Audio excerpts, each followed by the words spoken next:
Notre invité sur BFM et RMC, c'est effectivement le professeur Gilles Pialou de l'hôpital Thonon, qu'on a vu souvent à ce micro depuis le début de la crise, mais qui, ce matin, vient avec un livre et donc un peu de recul, 6 mois de recul, 6 mois de réflexion. Nous n'étions pas prêts chez Jean-Claude Lattès, ça sort aujourd'hui, c'est pour nous raconter, comme le titre l'indique, que vous avez été submergé par une vague avec tout ce que ça veut dire. Vous allez nous en parler. J'adore cette phrase, elle est de vous, elle est dans le livre. Dans l'histoire des maladies infectieuses, se tromper, c'est la règle.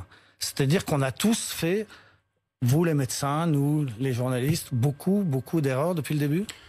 C'est ce que j'explique effectivement dans ce carnet de bord, c'est que on a appris en marchant, parfois en courant, et en courant derrière cette maladie, souvent, hélas, j'en aurais aimé courir devant.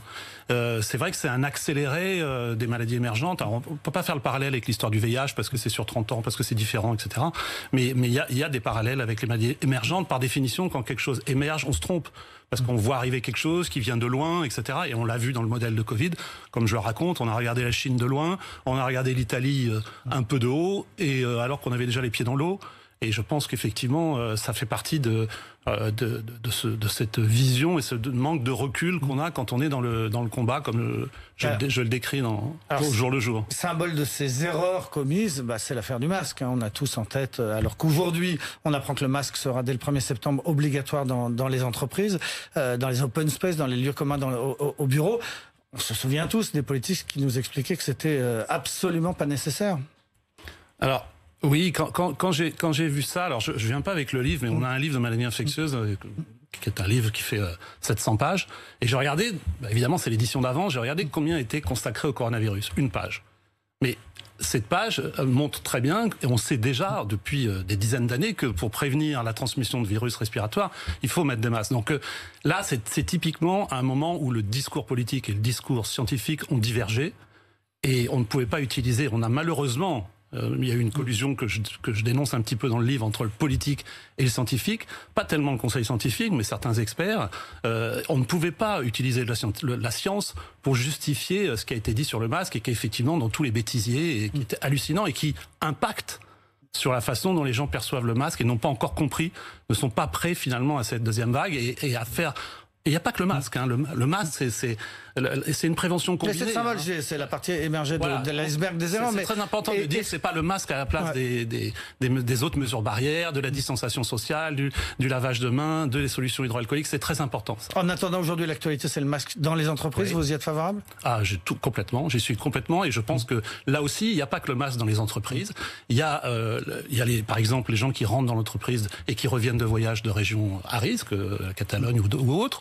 Il y a la prise en charge des employés qui ont des maladies qui peuvent les exposer à des formes graves. C'est le rôle de la médecine du travail. Et on a un autre problème en France que je permets de souligner, c'est que la médecine du travail et la médecine scolaire, qui va être très sollicitée à la rentrée, sont deux professions assez sinistrées, où il manque de postes, il manque de postes pourvus.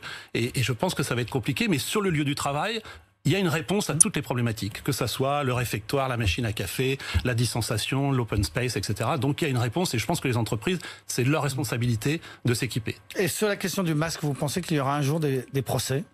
Que le temps n'est pas encore venu, mais qu'il viendra?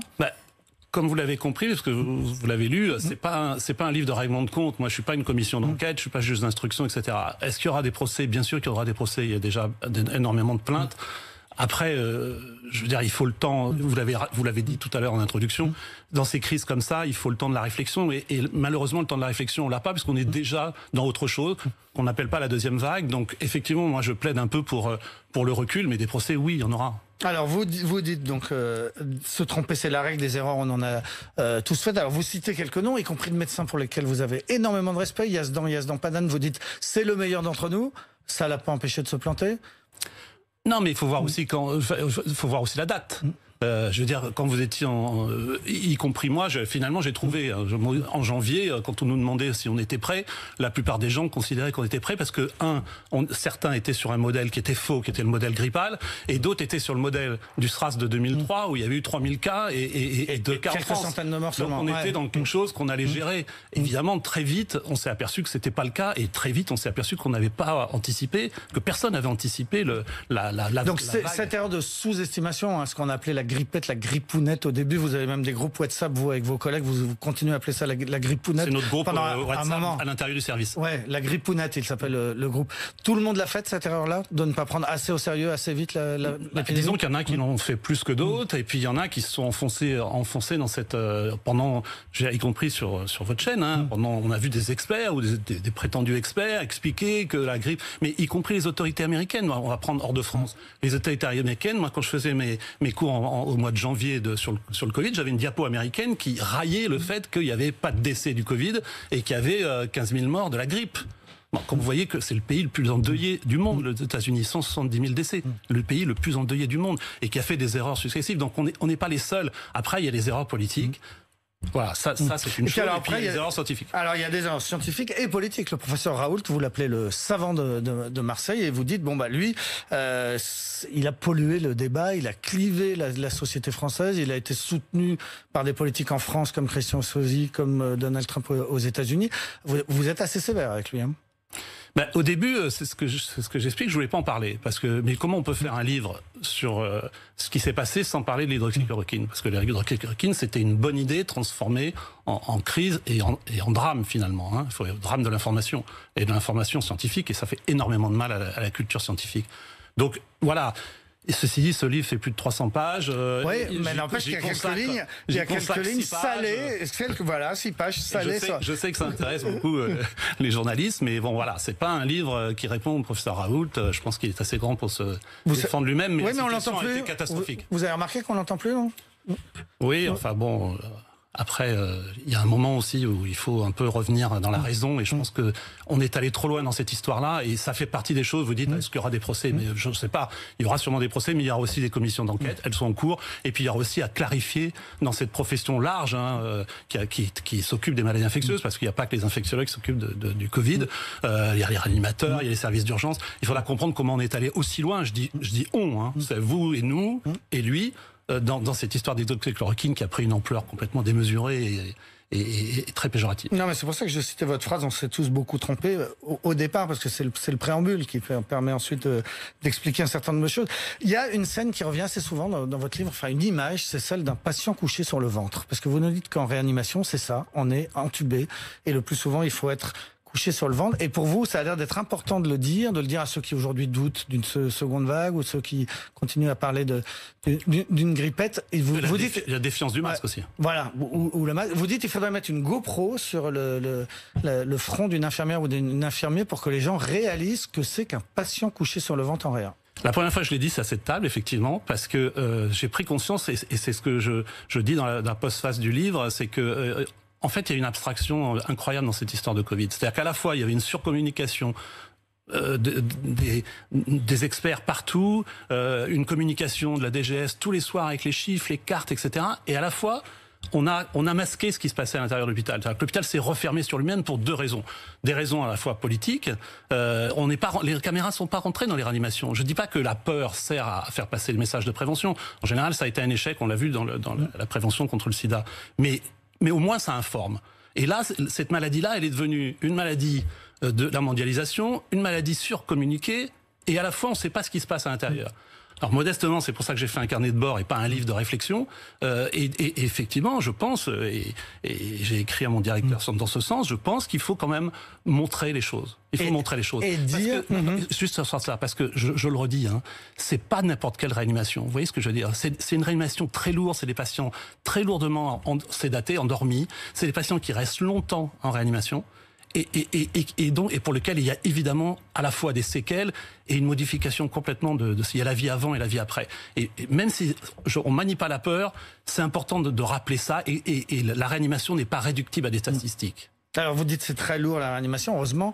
Il y en a quand même beaucoup moins. Hein. On est redescendu en dessous de 400, on vient de 7000. Comment vous expliquez d'ailleurs qu'il y ait autant de nouveaux cas tous les jours et que le chiffre en réanimation, heureusement, soit maintenant stable, n'ait pas commencé à remonter? Alors il y a plusieurs niveaux d'explication. Il y en a au moins 2 simples. Le premier, c'est que on a vu qu'il y a une augmentation de la représentativité des sujets jeunes dans les nouveaux cas. Hospitalisés, par exemple, on était en mars, pour fixer un chiffre, on était autour de 17%, et enfin il y a 2 fois plus, excusez-moi, de personnes jeunes à la fois en hospitalisation et à la fois en réanimation. quand on compare la période mars à mai et la période actuelle. Donc plus de jeunes, a priori, moins de comorbidité et moins de probabilité de passer en réanimation. Mais il faut rappeler aussi qu'il y a des jeunes en réanimation, d'une part, et deuxièmement qu'on est juste au début de quelque chose qui se passe. Alors est-ce que ça sera une deuxième vague? Enfin, il y a une réactivation de circulation du virus qui est importante, mais qui effectivement, pour l'instant, ne pèse pas sur la réanimation. Et c'est la réanimation, vous avez raison, qui sera le thermomètre, si je puis dire, du chaos dans cette histoire-là. Et c'est ça qu'on surveille aussi le plus, mais c'est pas le seul marqueur. Alors le chaos, on l'a connu, hein, et vous le racontez dans ce livre. C'était en gros la deuxième quinzaine de mars.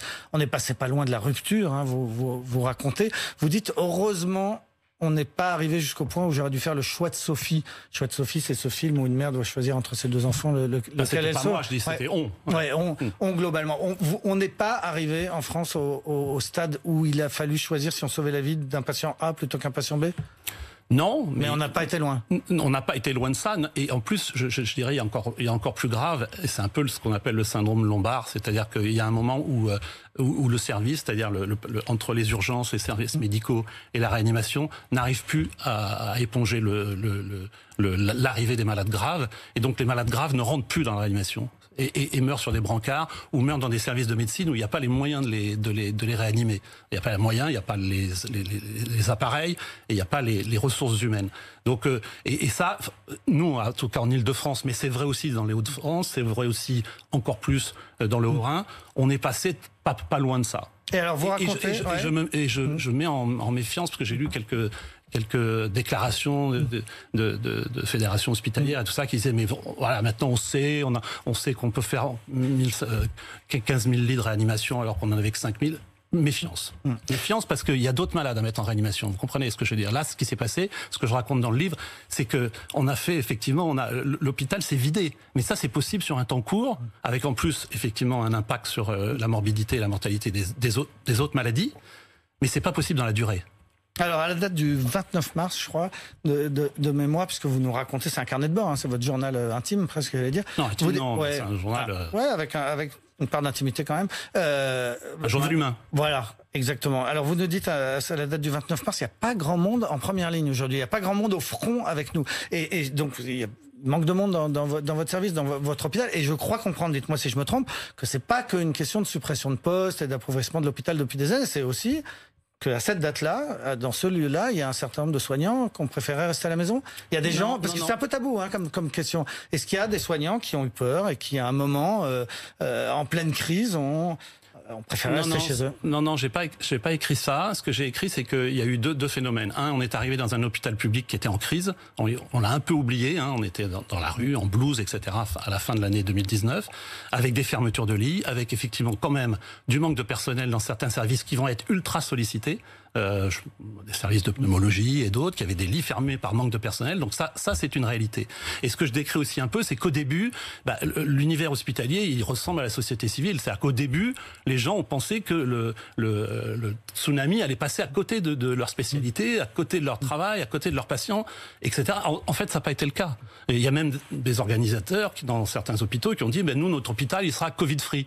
Il n'y aura pas de Covid. Mais sauf que le Covid, comme je le dis, il a sonné à aucune porte où on l'attendait. Donc les hôpitaux Covid-free, ils avaient déjà les malades Covid au moment où ils décidaient d'être sans Covid. Vous voyez ce que je veux dire? Ouais. Et qu'effectivement, il y a certains qui ont mis du temps à se mettre. Mais ça a été exemplaire, c'est ce que je raconte aussi, c'est pas un livre de dénonciation, c'est un livre qui raconte l'exemplarité. Il y a des chirurgiens qui ont arrêté d'opérer parce qu'on leur a ordonné d'arrêter d'opérer tout ce qui n'était pas urgent et qui sont allés retourner les malades parce qu'il faut les retourner sur le ventre, ce qui est très compliqué, ça mobilise 5 personnes et donc je raconte aussi cette solidarité qui a existé. Mais vous avez raison, au début, il y a des gens qui pensaient que ça allait rester cantonné à une spécialité et que ça allait passer à côté. Et puis alors il y a des histoires extraordinaires parce que vous dites c'est de l'humain. Il y a l'histoire de ce médecin qui travaille toute la journée, qui n'en peut plus et quand il rentre chez lui le soir c'est pire parce que sa femme a la trouille, elle veut pas qu'il approche les enfants, elle le fait dormir dans la mezzanine. Vous avez l'histoire d'une infirmière qui arrive spécialement pour aider de Montréal et qui est foutue à la porte du propriétaire de son appartement par les autres locataires qui veulent pas. On a quand même traversé quelque chose que personne n'avait jamais imaginé.